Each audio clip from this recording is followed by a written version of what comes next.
problems in my, there he is.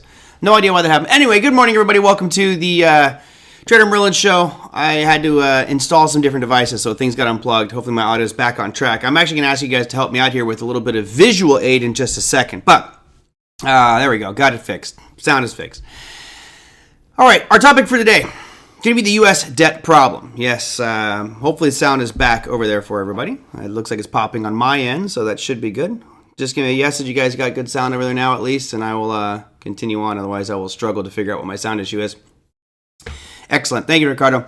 So you guys, on Friday, right after, as we were starting the show, there were comments from people saying, hey, Moody's just downgraded the U.S. And I was like, I didn't see it at the time. Of course, I was preparing for the show and getting live.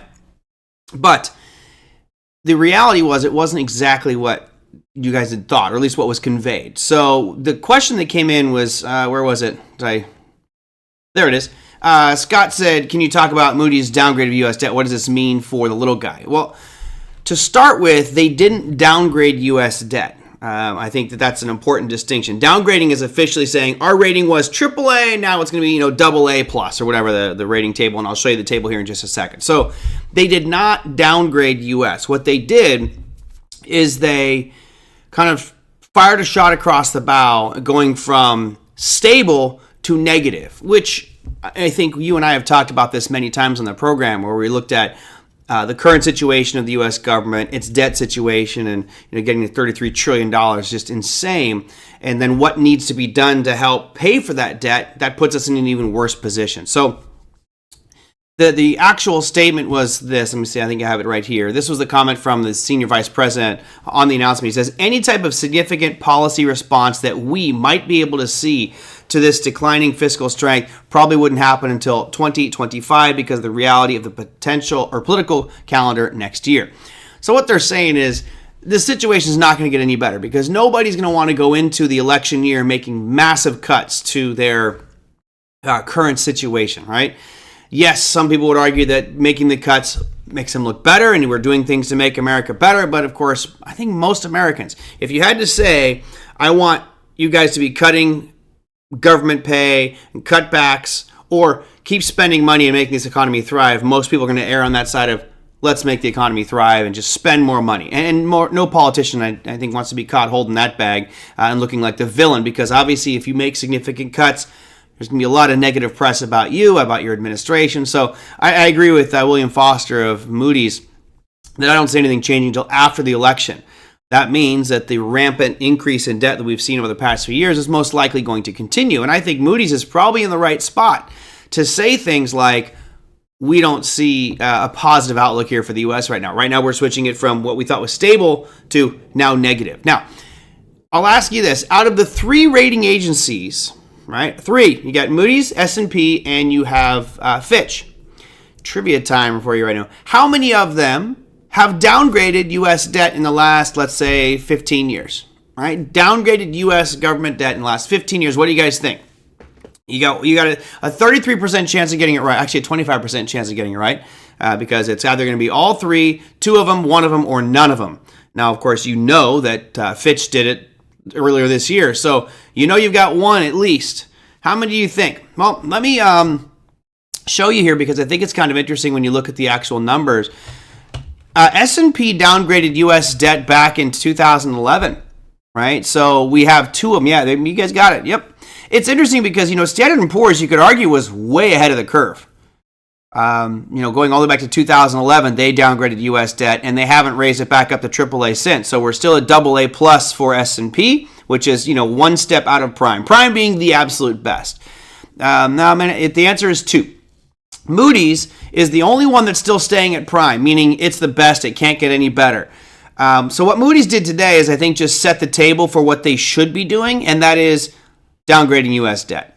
I don't think it comes as a surprise to a lot of people. When we had the initial one, or not initial, but the one that happened recently by Fitch, there was a nice little drop down in the markets and kind of people are, here we go. Well, to be honest, when you look at the level of debt, the issues facing the government and spending issues, I wouldn't be surprised to see maybe one of these other ones drop even lower. Now, because S&P was kind of the trendsetter back in 2011, Remember, they downgraded in 2011. All right, we're talking 12 years ago. They were already thinking that there was a bad issue, bad with regards to the credit reliability of the United States, and here we are in a far worse situation. So in my mind, I'm already thinking that S&P is probably considering dropping to AA. Now, it sounds horrible when you hear downgrade because, when you and I drive a manual transmission, you've got 5 speeds. So when you downgrade, it's like, oh, that's a 20% reduction, and then you keep going and going. It doesn't work that way with bond markets. As you can see here, there's so many different levels to the bond markets. We've got 18 different classifications here. The real problem, the point where I think it would be beyond detrimental or repairable, or not, maybe that's a bit too pessimistic, but the point where it gets seriously problematic would be if we were downgraded to junk. Now, I don't think that anybody at Moody's, Fitch, or S&P would ever downgrade the U.S. government to junk. They'd probably be banned. They wouldn't be allowed to be rating agencies for government bonds. There'd be some government issues against them. But the line in the sand for junk is here, right? That's way lower than we currently are at. So the number one position is AAA across the board for S&P, Moody's, and Fitch, as you guys can see here. That's called prime. If you get anything with the double A's, that's considered high grade.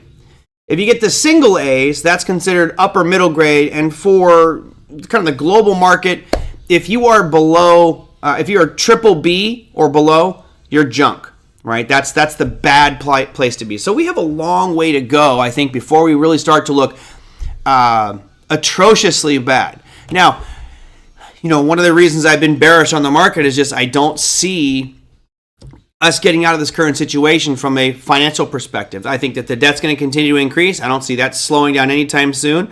You have at the presidential debates, people going off and really kind of hammering the table that we're going to cut costs. We're going to cut costs. We're going to cut costs. Like, okay, I'll be honest. Has anybody in here in the course of the last, let's just say 12 years, heard any politician of any party that didn't say we are going to make cuts? It's a double negative. Every one of us has heard that, right? It's been over and over and over again that they go into these campaigns saying that they're going to make some cuts and they're going to get America back on the right track, blah, blah, blah. It hasn't happened, so I have little faith that it's going to happen regardless of which party is in office, so we don't want to make that political. VB Matt, good question. He says, how do other countries compare? That's a great point. We still are the prettiest out there. One of the prettiest. There are some others. I don't have the list in front of me, VB, but there are some that still have AAAs across the board. But, I don't look at what's happening with the U.S. downgrade as, an atrociously bad situation. It's a sign that we need to make changes. It's a sign that it's not perfect. And the fact that we've brought on so much debt, particularly since COVID, really once COVID hit, man, our debt consumption just went through the roof. And that needs to stop, right? I think we'd all agree COVID's not an issue anymore, right? For those of us who have had it, it's like having a bad flu. It obviously there are people who are susceptible with autoimmune issues, much more so susceptible to it, and that's problematic. But the initial thing we heard back in March and April of 2020 was like, if you get this thing, you're dead. You're just going to die on the spot, so don't even go anywhere. So we've gone from that to, I'm pretty sure all of us can relate, when you go out to the grocery store or you go to the movies or you go anywhere, you don't really see too many masks anymore. No one's mandating them at the door. So that whole need to crack down and give all this money away to people who don't have jobs because they can't go out in public without a mask, that's kind of gone away. We're pretty much, I'll say, back to normal with regards to our current day-to-day lives, yet we're still spending like crazy. Now, it has slowed down, but we still are on a trajectory that is straight up because more and more debt. So, BB Matt, good question. I didn't have time to prep that, but I would actually like to look at a table of other prominent countries and see what their debt ratings look like. But U.S. still is one of the better ones out there. One thing I do want to bring up, there is the question that I've heard from some of you before asking about default, right? At what point does the U.S. default, which is a concern. The question is, how real is that concern? The government will just find ways out of it, because I think if they default on it, then we have a whole nother set of issues to worry about. That would be catastrophic if we defaulted, but I don't think that'll happen. I've been researching this a lot as to what is that number, right? What level is it that we look at and say, okay, this is where the default will happen? And from a majority of economists, right here's the U.S. debt clock. Let me just bring this over here. Right now, I'll zoom in on the part that I'm going to reference right now, which is this part here. If you look at the U.S. debt clock, you can see right now we're at 124%. Especially when you go back to the 60s, we're at 52%. In the 80s, we're at 34%. Back in 2000, we're at 50%. Now we're at 124. So clearly something has changed. Massive, spending going on, which has fueled a lot of the things that we enjoy. But like all good parties, they're going to come to an end at some point. Most of the economists that I've looked at, and I read about 15 different articles on this, they say that if the debt to GDP ratio gets to 200%, that's the point that the U.S. can no longer sustain it. So we're definitely a ways away from that. I think that what we're witnessing by these statements here from S&P and from Moody's, or S&P, Fitch, and now Moody's just on Friday, is really laying the stage and the framework for, look, if you don't get this under control, we're going to cut even more our ratings. And even if they cut it to double A's, we're still high grade. It's still good. Yeah, Oliver, right now you're at $33 trillion of debt, and that number is going up as we speak. You can see 33.7. This is obviously not going to be 100% accurate, the numbers you see on the screen, but it's kind of funny when you look at these numbers here, $33 trillion worth of debt. I'll just kind of keep a mental note of where we started this show. When I started this segment, we were at $700 million on this chart, 4,700,000. So we've already added $500,000 worth of debt just in the last couple minutes I've been talking. And we'll see what it is by the end of the show. Yeah, Japan is, I don't know if they're actually, let's see, I know they were close. They were one of the highest debt to GDP ratios. Let me see real quick. Debt to GDP for the world. Let's just see what they are. And again, I'm using the internet, so it doesn't mean that this is honestly going to be 100% accurate here, but let's just kind of get an idea. There's a world population review. We'll continue without that. So you look on this chart here, debt to GDP ratio, U.S. is in this green phase, which isn't great, but really Japan over here is the bad one. Let me scroll down. I think that actually gives me, it doesn't give me that. Yeah, it's over 200. I thought it was close. I didn't know it was actually over 200, but unfortunately when I click it, oh yeah, 266. Right now it says Japan's at 266. Who knows how? Here's what's interesting. When you look at these countries, when I think of Japan, I think of one of the most developed technological countries in the world. Look at the other countries that are over 200%. Greece, Sudan, and Venezuela. Right? I've been to Greece. Love Greece, but Greece isn't the most technological economic powerhouse. It's a very chill, laid back. The culture of people like to enjoy their lives and take it rather slow. There's no rushing in Greece. It's not a business, in my mind, it's not a giant thriving business hub. You look at Sudan. I've never been to Sudan, so I can't make any statement there. I've never been to Venezuela either. They're at 350%, but they'll just call that the outlier. Japan leading the world, the developed world, in my mind, in this debt to GDP ratio, yet they're still making it. Yeah, I thought for some reason they were trickling underneath it, Pepe. I thought they were down at like 180, 190. I didn't think they were that far above it, but at 266%. You got to ask yourself, how do you continue to run your country if you're taking on that much debt without it being an impact? Here it says the United States down at 128. We are tied with Bahrain, Singapore, Portugal, Libya, Italy, Cabo Verde, and Lebanon are all higher than the U.S. as well. So at least based off this wonderful knowledge I pulled from the internet.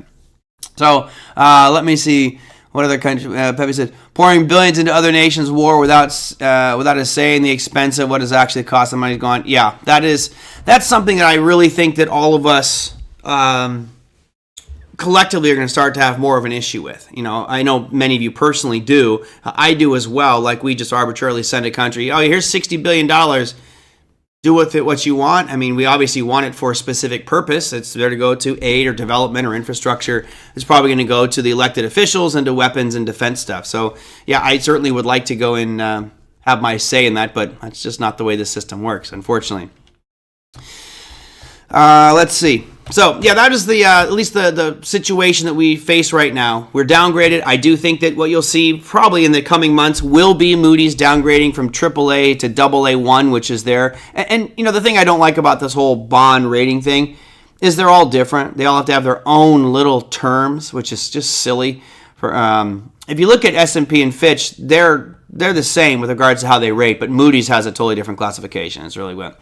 I question the people who don't have a problem with it in the first place. Yeah, I agree. And as an American, I'm not opposed to money going to help a country develop, certainly in democracy and peace and kind of become the greater good of the world. But when you just have no clue where money goes and you're just throwing it into an open void, I would argue that there are a plethora of other things we could do domestically to really make this place a much better country. I've mentioned this before. I look around and you see so many homeless people. A lot of those are homeless veterans, which just drives me crazy. Those people should be taken care of, and there's many other issues we could go into. But, you look at sending $60 billion to a country, man, that could go a long way to improve some of the problems we have here at home. Markets don't seem to care about anything except going up. Yeah, and skilled stocksmen. That's why I brought this up today, because the question that came in from Scott, I think it was Scott. Was it Scott?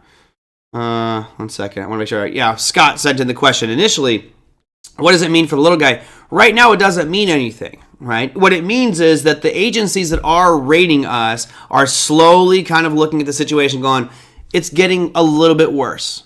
Now, they're not saying it's done and the markets are over. It's just saying it's getting a little bit worse. Now, if this continues to escalate, what they've done is essentially given the U.S. government a warning, right? They've basically said, it's like getting pulled over by the cops and say, hey, you're speeding. I'm going to let you off with a warning today. That's what Moody's did. Moody did not get a ticket to the government. They didn't say, hey, we're downgrading. But they said, we're probably going to if you don't fix it. The reality is they can't fix it till at least 2025, and I doubt they'll ever fix it. And that's the problem. So wanted to clarify that because people said that they were officially downgraded, and they did not. We did not get the U.S. downgrade. It's the prognosis of a potential downgrade going forward, which is what has the market spooked. Now, that said, let's look at these markets because I didn't see a lot of spookiness going on. There certainly was some downside move, but most markets kind of fared rather okay. Yeah, it's a warning shot, Ricardo. Absolutely. So here is the worst of the day. We'll just start this one off here with Bitcoin. Bitcoin now 1.70%. 36,915 over the weekend. You saw some nice surges. Let me bring up the chart of Bitcoin from the spot perspective so you guys can see that, because over the weekend Bitcoin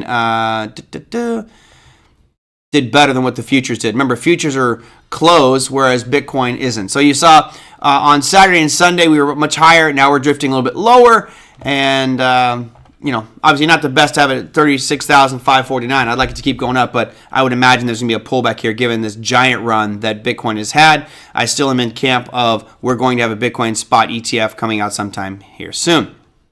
For context, the government for Puerto Rico budget is $20 billion per year. Nothing compares to what I know.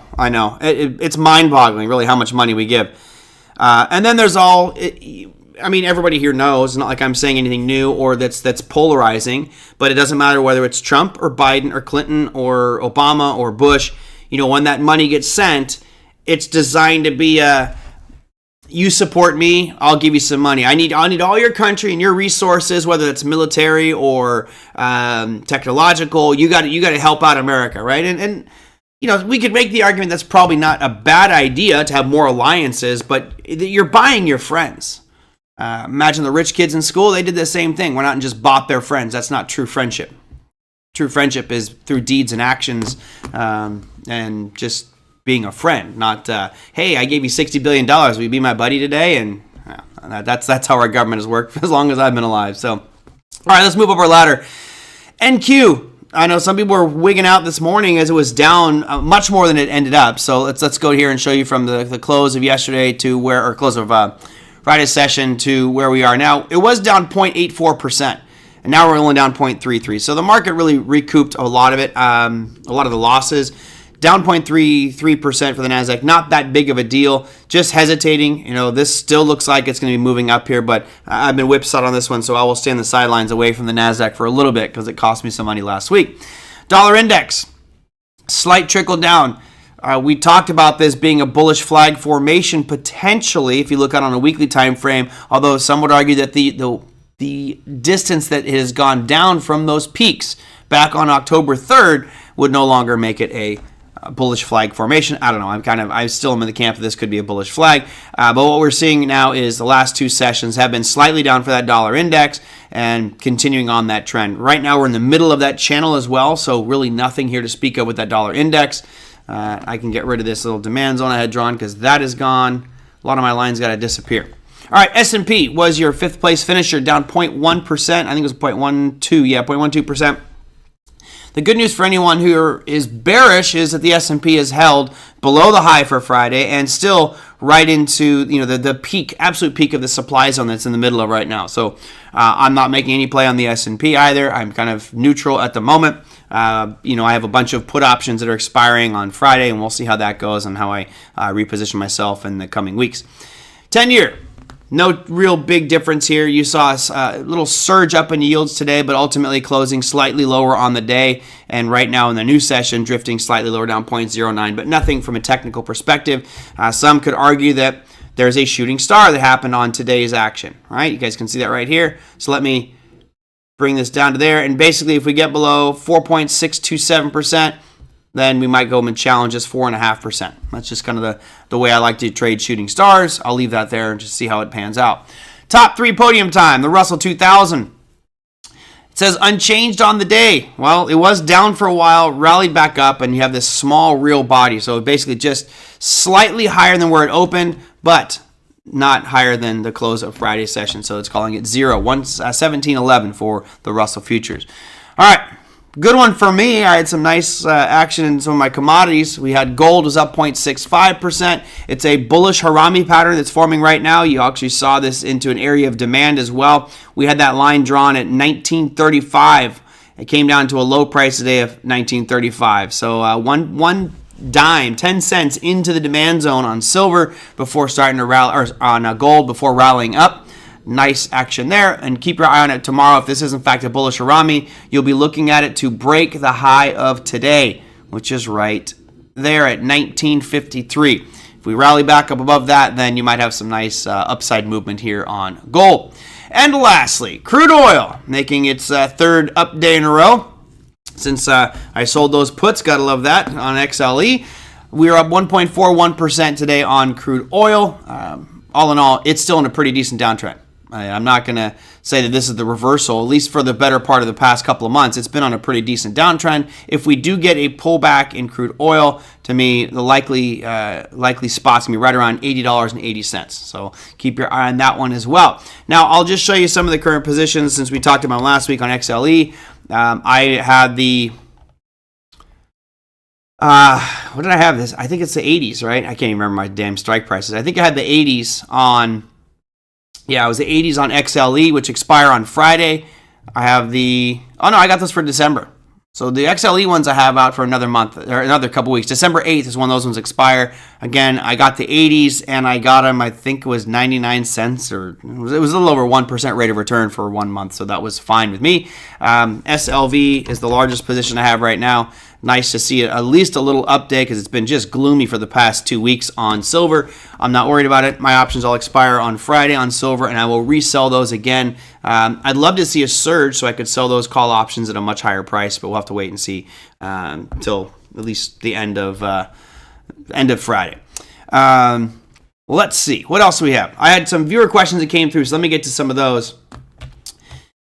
First one comes from Noosa, who's down in Australia. Thank you for the Toowoomba comments. It's nice to be validated for my Australian accent and my savage take on kangaroos last week. I know. Oh, damn them kangaroos. They're so cute, but boy, brutal animals. Anyway, he says, I was thinking about your plan to unload your crypto using the historical cycle. I'm a big fan of using this method, but do you think that with companies like BlackRock entering the market, that there is a chance that their buying could change the parameters of this historical cycle?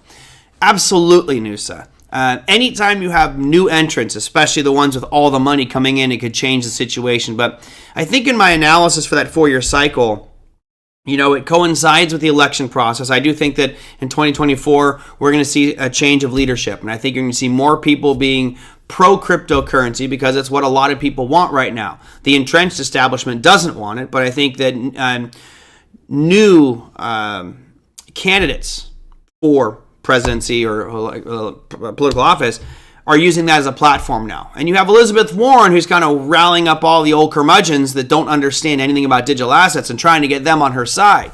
The reality is most of the younger generation looks at it as, hey, there's opportunity here. Now, many are just trading it, trying to make a buck, but you get people like myself who look at the technology and say, this is disruptive. We need to make these changes because our financial system is vintage, right? You're looking at banking systems that have tools that were created in the 50s.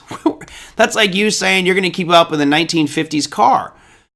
I have way more amenities. It's way classier. I got way better suspension. Now, does it look as cool? No way you're going to beat a 57 Bel Air. It's not going to happen. But you're not going to race me with, when I got my Tesla Plaid fully loaded and I've got all the luxuries and amenities in the world and you've got your, 57 Chevy. Visually, I'd take the 57 Chevy. Functionally, take the Tesla, right? I know some of those, some of you disagree with me on that one, but my point is technology needs to be advancing and our financial system needs to go with it. That's why I'm so big on it. Now, just so you understand my perspective on this, and for those of you who watched the video that I did for Bar Chart, in that video, I'm specifically going off the technical side of what happens every 4 years in Bitcoin. Now, if I find myself in November of 2025, right, we've got a new administration in there, there's new people in there that support it, or maybe even hate it, and I get a colossal parabolic rally up in Bitcoin, what I will do was I will put a stop loss on my position, and I'll still let it run because in my mind, I think it's going to go down based off the historical cycle. But if it's rocking and just surging the upside, I will just put stop loss up and I'll just move it, just continually move those up and let it ride. I think you're right that by more institutions coming in, it's going to change the dynamic of it.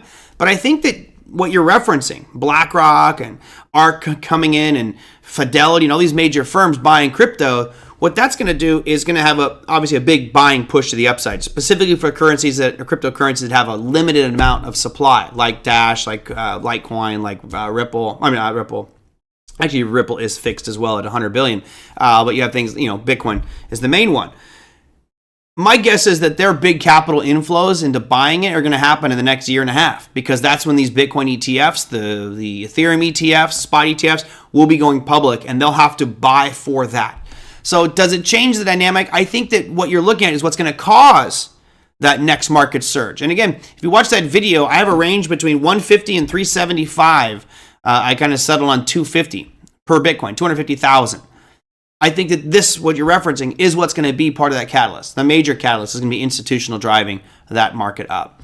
Then it'll probably sell off. Who knows why it'll sell off? And then what we'll do is we'll start to get global adoption. That's going to happen in the next cycle, in my opinion. And I could be wrong. But bottom line is I've got money on the plate, and I will be letting you know as we go how I trade that. Who knows if I'll still be doing the show in 2025. Hopefully I will be, but I definitely will be acting on my words that I wrote in that video unless something changes fundamentally at that moment in time. But I'm expecting there to be a big surge, and I think a lot of it will come because of corporate involvement, not just BlackRock, but I think you're going to see more companies carrying it on their balance sheet. I think that there's a lot of people right now looking at MicroStrategy with binoculars going, what are they doing over there? Pretty soon it'll be a microscope where they're saying, hey, how are you doing this, right? Where are you storing all your Bitcoin on your balance sheets? How are you doing that? And as more companies start to do that and add a little bit, Big Eb and myself and Pepe that, have a few $1,000s worth of Bitcoin, we're not moving markets. But if Apple says, hey, we've got, actually, I don't know how much cash they have on hand. Some of you probably know that off the top of your head. I don't, so let me just go look at it. Apple's got billions of dollars in cash. If they decide to take 10%, let's just make it even smaller, 1%. Let's say Apple decides to take 1% of their holdings, of their cash, and put it into Bitcoin, just to store it on their books, because MicroStrategy's been doing it. Seems like it's been paying off. What would that equate to? Well, let's go and look at their financials here. I will show you this so you guys can follow with me. We're going to go down to cash. Total cash. They have $61 billion. That means if you take 1%, well, that would be $600 million. A $600 million purchase by Apple would vault the price of Bitcoin. And of course, they're just one company. You've got hundreds and thousands of companies around the world that would be, I think, be looking at diversifying their balance sheet a little bit. So, great question, Nusa. That's kind of I want 1%. It's according to this, it'd be $600 million. Bring it on, and that's 1%. Imagine if they did something like 10. Now you're talking $6 billion. Bam! I mean, the valuation is going to go through the roof because it's such limited supply. Do it, Apple. Do it. All right, let me see what I got here. Sure, Pinpoy. I will go on ASML here in just a second. Your thoughts on ETF approval timeline and who will be approved first? BlackRock. I think it's really tough. Bitcoin is decentralized, Christopher. You've got nodes and miners all over the world. You could make the argument that the miners create centralization, but you don't have any miner that's over 50%. Therefore, it's decentralized. I forget what the largest pool is, but we can look at the mining pool here.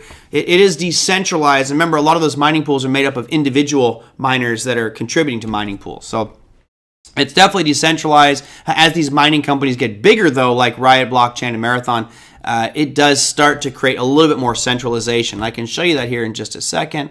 Let's go Bitcoin mining distribution, mining segments. See what that comes out as. Typically, there's a graph. No, I don't have that one here. Bitcoin mining miner size.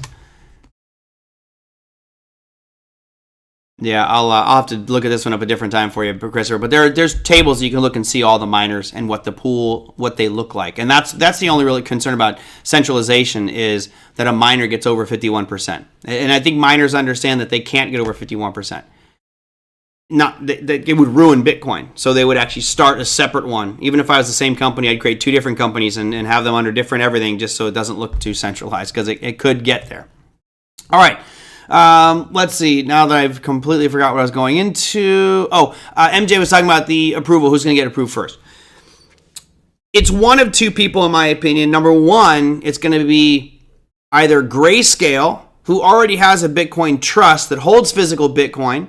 It's just going to be able to flip that switch and now become a Bitcoin ETF. It's either Grayscale, which is GBTC, or it's going to be BlackRock, just because the power and money and connections that they have. I think in the paper I wrote, they've applied for something like, I think it's 579 ETFs over the years, and they've only missed on one. They've been approved for everyone except one. I'll take that track record any day, and just the connections they have, it seems like a no-brainer.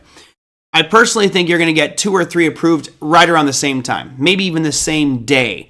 And the reason for that is to get some of the pressure off of the SEC. If they just approve BlackRock, the conspiracy theorists, politicians are going to be all over the SEC. Like, BlackRock was one of the last people to apply for a spot Bitcoin ETF, right? There's 12 different companies right now. They're one of the last ones, and you give it to them first.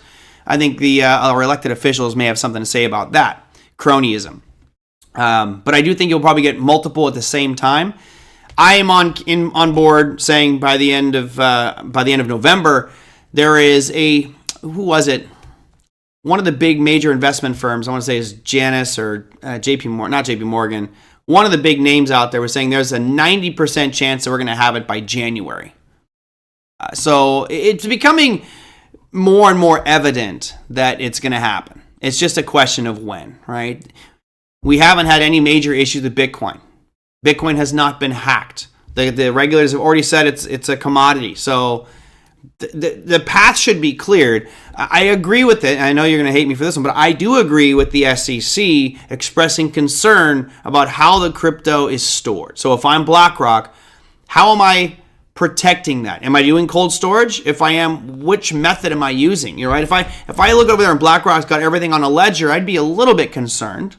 I would imagine they'd probably want to go with something a little bit more secure than they'd probably find the most secure method to store my Bitcoin. If they're keeping it on Coinbase, I'd be real concerned if I was a regulator. Even though Coinbase has gone through all the process by the SEC, there's still security breaches, right? They have been hacked before. Coinbase has been hacked before. Now, that was an internal thing, but you've had Binance has been hacked multiple times. I don't know what Kraken has. But a lot of these exchanges, it's easy to hack them. So I'm pretty sure that the SEC is going to be okay with a Bitcoin spot ETF, just making sure that the customer funds are protected. That's really what they need to be focusing on, and I think they are doing that. It's just the method by which they've gone about it. Dragging their feet for so long drives me nuts. So let's see. I think BlackRock has an office in the U.S. Treasury building. They were very close. I think so. You would be surprised how interconnected these places are. I forgot which. I think it was Goldman Sachs. I forget which one it was. Like the SEC had a floor in the Goldman Sachs building. Like, and that was when Goldman Sachs was what they called government Sachs back in the day. So, a lot of this is too tied together, which again is one of the reasons I love having control over my own money by having a ledger and controlling it. We should have that choice because I just don't trust. I don't trust any company that's a financial firm or a bank. I don't trust any of them. Their main goal is to make money for shareholders, not treat customers properly. It's to make more money for themselves. So I don't trust any of them. Sly says Sears has everything you needed except food. They had a popcorn machine at the one I went to. They always had a popcorn machine in there, and you could get free popcorn as a kid. I loved it. But yeah, Sears had everything. I went to Kohl's over the weekend. That's pretty much the same thing. It was like a little Sears without the automotive department. Let's see. Do you think it'll double or more on approval? So I'll be honest, I think what you're seeing right now, literally this past couple months in Bitcoin, let me bring up a chart of Bitcoin here for you guys to check out so you can follow along. If you look at this move right here, I would bet dollars to donuts that this move has been those institutions buying. BlackRock, ARK, Fidelity, all these different funds that are applying for a spot Bitcoin ETF. I'm willing to bet you any amount of money that they are actively accumulating Bitcoin on the open market. Just preparing, at least to get enough to seed the ETF that they have to do to actually make their ETF go public. They have to have enough to seed it, get it started. I'm willing to bet you that they're buying that to build their coffers. Now, once we get approval, I guess your question is, does this surge even more? I think it will. The real big factor that's going to help determine that one is, once it's approved, what's the public demand, right? So if nobody from the public wants to buy the spot Bitcoin ETF, it's going to go nowhere. I expect it to be fairly active. I think there are a lot of people who, when the Bitcoin futures came out, were really excited, and they've been trading those futures ever since. Let's look at the volume here on the futures. You have a decent amount of volume. It hasn't wavered too much over the years, right? You can see it down here at the bottom. Let's see if I can change the scale here and drag it up. No, I can't. But you got, volume looking pretty decent. Certainly it's surged back here, but you've got, 11,000 contracts traded a day on average, it looks like, somewhere around there. Great. Maybe not 11,000. Hold on, let me get my cursor over here where I can see the exact number. It looks to be, yeah, I think you're probably right around 10 to 12,000 contracts traded a day. Remember, each contract represents, 5 Bitcoin, and that's, futures are designed for traders to be active. But the buy and holders futures markets don't work. I'm pretty sure, and by a show of just say yes or no, you guys, I know we got a bunch of people here, yes or no. If the spot Bitcoin ETF is approved, would you buy some of that spot Bitcoin ETF as an investment? How many of you would be doing that? And it could be with your 401k accounts, could be with your personal accounts. It's just really something long term. You can't hold a Bitcoin future long term.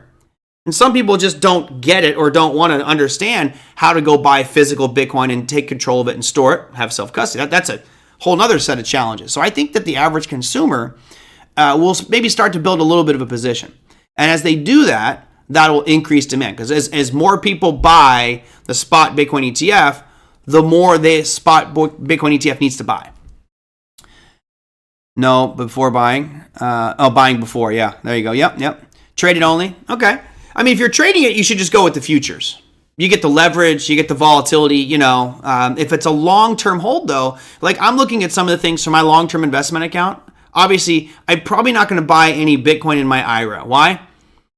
Because my 401k and IRA, I already have enough Bitcoin. I've got plenty of cryptocurrency at this point. But for anybody else who wants exposure, I don't see why not. Why wouldn't you just buy, the Bitcoin spot ETF and hold on a little bit? So if we get good demand.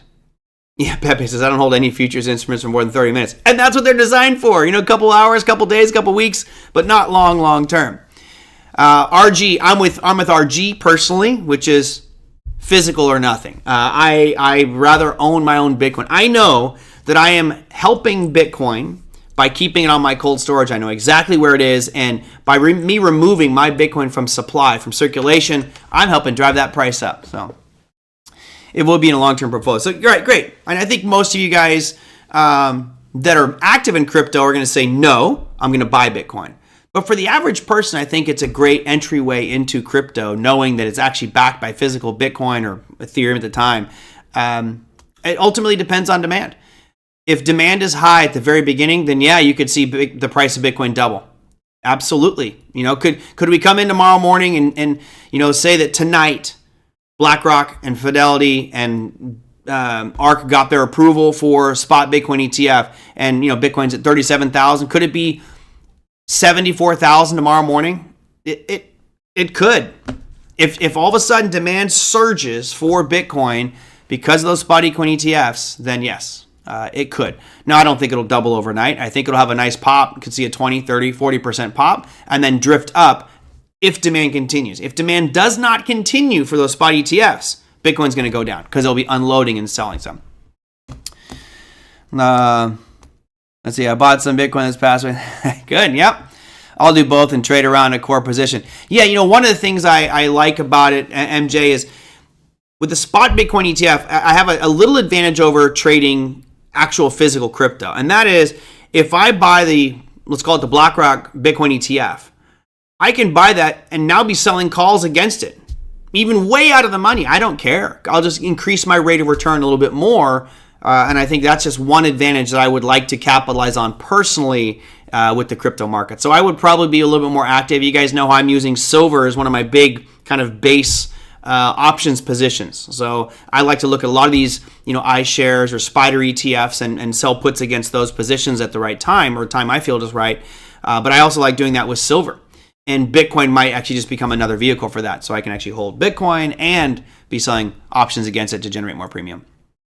Let's see. I'll do both and trade. I'm now just waiting for my ACH transfer to clear the Coinbase so I can buy a whole Bitcoin. There you go. Well, I wish we could have gotten you in, 6 months ago, Lori, but there you go. How much time? Okay, I need to wrap things up. I actually have two other questions. So, Skilled Stocksman, I didn't get to your question today, and Michael, so I will get to those on tomorrow's show, but I got to wrap things up here. So let me go look at your economic calendar for mañana. As the week goes, there are some more announcements, some good ones, and tomorrow is no slouch. Here's what you got cooking for tomorrow. For the U.S. markets, you have Consumer Price Index. Right now, expectations are that month over month, the core CPI stays the same. Regular CPI, which includes food and energy, is going to drop by a significant amount. I do not buy this at all. If this comes out, as they say, I call BS, and this is just completely rigged. There's no way month over month CPI is going to drop that much if the core, when you take out food and energy, stays the same. That means that food and energy prices have dropped at a massively significant rate. Now, we have seen energy drop, but food I haven't seen drop that much. Here's your energy. Oops, let's go to Bitcoin, bring up crude oil.